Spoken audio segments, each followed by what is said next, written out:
everything. We're going to talk about the entire NFL draft today. Sorry to start the show off with that long, elongated rant, but we're going to be talking about the draft throughout the show today. I don't know necessarily if I'm going to cover every single selection in the first round of the NFL draft. I don't know if I'm going to go team by team, but I'm going to try and cover a majority, or at least of what I find interesting. And I guess a good place to start, and where I want to start today when talking about the NFL draft, is probably the pick that I feel the most strongly about. The one that I, was very fired up about, and not in a good way. I want to talk about the pick that I absolutely hated, and the first time in the draft that night in which my jaw dropped the floor, and it stayed there before I started banging my head against a wall and pounding a table. And for those of you who are on YouTube, you already know what this is because you've seen it in the title. But the Bengals picking JaMarr Chase over Penei Sewell at number 5 overall in the first round of the NFL draft. I'm going to try to not go on an elongated rant here about how much I dislike this pick. And I will have you know that I've been trying to see the lighter side of things. Over the past 24 hours, I've been sitting here thinking of ways in which this pick is a good selection and trying to see the light at the end of the tunnel and seeing why the Bengals would choose JaMarr Chase over Penei Sewell. Obviously, JaMarr Chase is a tremendous athlete. He's going to be one of the best wide receivers in the NFL. This much we know. He's going to be a fantastic player. That is not the reason why anybody will dislike this pick. It's the fact that Joe Burrow literally had his knee turned into a blender last year, and he tore his ACL, and I think he tore his MCL too. His leg is bonked, It's the fact that he was on course for 53 sacks in a season, and he is coming off an injury, and you had a generational left tackle sitting there for you at number 5 by the grace of God, because the Jets and the Jaguars needed quarterbacks instead of other positional needs. You have a generational left tackle there to protect your quarterback who's coming off an injury. He was going to be sacked over 50 times last season if he continued playing, and you take JaMarr Chase, wide receiver out of LSU. Again, I'm going to try not to go on too much of a rant, and I'm going to try and see it from both sides here, but let me tell you, everybody, I was banging on my table, and I don't normally curse on the show, and I'm going to have to bleep this out in editing, but they up so badly here. They messed it up. Now, I understand that there was a connection in college. Joe Burrow threw to JaMarr Chase in 2019. JaMarr Chase had one of his best seasons in 2019 with Joe Burrow as his quarterback.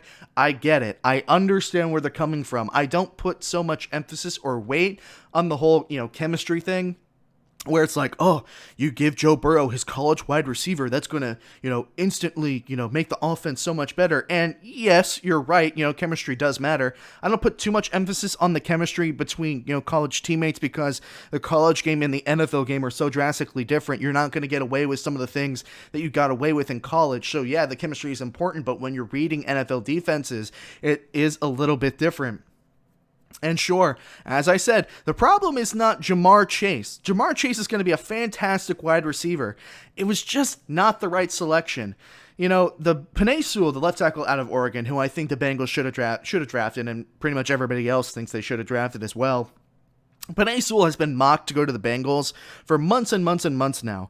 And the Bengals have been so lucky. Everybody's like, oh, the Bengals are so lucky. They need a left tackle, and there is Penei Sewell, a generational left tackle, sitting for them at number 5 after he was mocked at the very beginning of last year to be going number 1 or number 2 overall. And again, as I said, if the Jaguars, the 49ers, the Jets, and whoever have you were not in the need for a quarterback, he probably would have gone number 2 or number 3 overall behind Trevor Lawrence.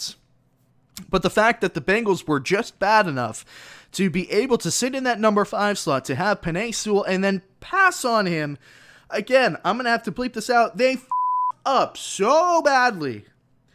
Joe Burrow, again, was on pace to be sacked 53 times last season. Now, the Bengals did draft guard Jackson Carman in the second round, and they did bring in Riley Reiff from Minnesota to help the offensive line in the offseason and free agency. So the line got better, but there's a couple reasons why that still doesn't matter to me and why I still think they should have drafted Penei Sewell. And the first of it has to do with the division that they play in. You as the Cincinnati Bengals, and this is why the Cincinnati Bengals are perennially in the top 10 when it comes to draft position. This is always why they're picking in the top 10. You have the Browns, who got much better on defense this offseason. They had a fantastic defensive draft. They got Owusu Karamoah in the second round. They got Newsome the second out of Northwestern. They got a steal in the first round. Newsome should have gone much, much earlier. They got really good on defense in the draft. They also got much better on defense in free agency. So the Browns are going to be really, really good on defense next year. You have the Ravens, who lost a lot of defensive pieces. They draft Jason Owa with their 30th selection. So they got a new raw defensive edge rusher. They lost Matthew Judon. They're going to need a little bit of repairing, but the Ravens always seem to have a pretty good defense. They have very good developmental talent in Baltimore when it comes to their defense. Jim Harbaugh knows what he's doing in that essence. And then you have the Steelers, who had one of the best defenses in the NFL last season and the best edge rusher and pass rusher in TJ Watt last season. So, again, in a division in which you have TJ Watt, the Steelers blitz-heavy, come-at-you defense, the Browns got better on defense, the Ravens are always good at defense, and you take the wide receiver.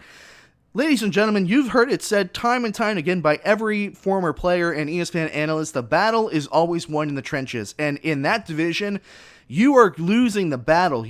By drafting JaMarr Chase, you are willingly admitting that you're going to probably lose the battle on the offensive line more often than not. And it does not matter how good of a wide receiver that you have. It doesn't matter how good your wide receiver core is if you don't have the time to throw to them. So it's either going to be a lot of checkdowns, which obviously JaMarr Chase has tremendous run after catch ability. That's probably going to be one of the ways that they utilize him. And so it's either going to be short passes, screens to be able to get JaMarr Chase some space, because with that offensive line, and sure, they drafted Jackson Carman, they brought in Riley Reif, they brought in other offensive line help, so it's not going to be as bad as last year. But you could have had a really solid left tackle to shore up Joe Burrow to make sure that he does have the time to throw to you. And it seems like history is repeating itself, and I thought about this earlier. Remember A.J. Green? A.J. Green was probably the best wide receiver that the Bengals have had in the past 10 seasons. Phenomenal player. He went to the Pro Bowl every single season, I believe, in his first 8 seasons before not going in 2019 and 2020.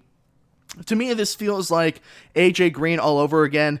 A.J. Green only went to the playoffs with the Bengals 4 times, and obviously they didn't win. And that was with Andy Dalton as the quarterback. It feels like A.J. Green over again, all over again. You have this great, talented wide receiver. He's going to go Pro Bowl after Pro Bowl after Pro Bowl, but you still aren't going to be able to win games. Now, whether that's specifically because of the offensive line or whether that's for different reasons, obviously the Bengals, again, perennially picking in the top 10 for a reason. But still, I just can't get that out of the mind. The fact that A.J. Green, they had A.J. Green for multiple seasons. He was one of the best wide receivers in the NFL. Now he's gone. He's in Arizona, and granted, he didn't have that great of a season last season. But I see history repeating itself here. And again, in a division in which you're playing with the Ravens, the Browns, and the Steelers, all who have good to elite defenses, Joe Burrow is going to get killed again next season. And it's so rare to find a generational talent at offensive tackle. It really is. The thing that boggles my mind is that even though this wide receiver class isn't necessarily that fantastic, I mean, there have been better wide receiver classes. Wide receiver is one of those positions that I feel like is so easy. It's probably the easiest position to find generational talent at. It's so easy to find good receivers because there's so many of them. And whether that would have been Rashad Bateman or Elijah Moore, there were other options to help Joe Burrow out in the second or third round. There are other options there, and there's continuously great options every single year. And again, as the Bengals, you're pretty much drafting in the top 15 pretty much every single year. There would have been a great receiver next year for you to draft. After you drafted Penei Sewell this year, you shore up the offensive line, you give Joe Burrow time to actually develop instead of running for his life. There would have been better opportunities to find a wide receiver later in this draft or even in the first round of next year's draft. And I know what everybody's also saying is that, well, this draft is really loaded on offensive linemen. It's a great draft for offensive linemen. Yeah, but again, Penei Sewell is a potential Hall of Famer by all projections. Hall of Famer, generational offensive tackle talent. Joe Burrow was coming off a season in which his knee was absolutely blendered. I forget who he got injured and what game he got injured, but you're coming off a season in which Joe Burrow's knee just got completely blendered, and you essentially just said, hey, Joe, you're probably going to get killed again this season, but at least you have your former college wide receiver. It's just like, God damn it. Ah. It's a mind-boggling decision, and I could not believe it. I absolutely could not believe it. I hope that Joe Burrow doesn't get hurt again, and maybe I'm being overreactionary. Maybe it's not going to be as bad, but I just could not believe that they took JaMarr Chase over Penei Sewell. Again, the Bengals had been talked about as being so lucky to have Penei Sewell drop them at number 5 because all these other teams needed quarterbacks. He would have gone number 2 or number 3 for sure if those teams didn't need quarterbacks rather. And the Bengals go and draft a wide receiver. It makes absolutely no sense to me. It's such a shame. It really is such a shame. Hey, folks, thank you so much for listening to this segment from the Hard-Headed Sports Podcast. If you enjoyed this segment, make sure that you drop a like on the video and a comment. It helps me out a bunch. And if you're interested in watching more segments like this from the show after the show has been completed, you should definitely subscribe to the YouTube channel. And if you're interested in listening to the entire show in its full-length entirety, you should listen to the show on Spotify, Apple Podcasts, Google Podcasts, and Anchor. Once again, thank you so much for watching the video. My name is Nick Ryan, and I will see you all again very soon.